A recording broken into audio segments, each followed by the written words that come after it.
महाराष्ट्र में जब निकाय चुनाव नज़दीक हो, महानगर पालिका का चुनाव नज़दीक हो और इस दौरान महाविकास आघाड़ी में एक दूसरे के ऊपर आरोप प्रत्यारोप का आरोप लगाया जाए तो इससे साफ पता चलता है कि आपस में सब कुछ ठीक नहीं चल रहा है।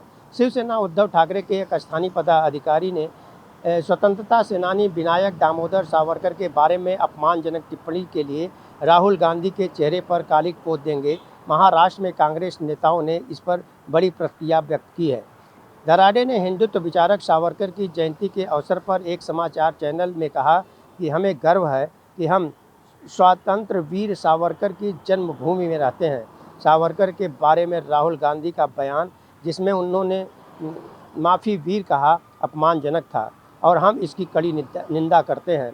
अगर राहुल गांधी नासिक आते हैं तो हम उनके चेहरे पर कालिक पोत देंगे। अगर हम ऐसा नहीं कर पाए तो हम उनके काफिले पर पथराव करेंगे। शिवसेना उद्धव की प्रवक्ता सुषमा अंधारे ने कहा है कि दराडे के विचार उनके अपने हैं। यह उद्धव ठाकरे के नेतृत्व वाली पार्टी का आधिकारिक रुख नहीं है।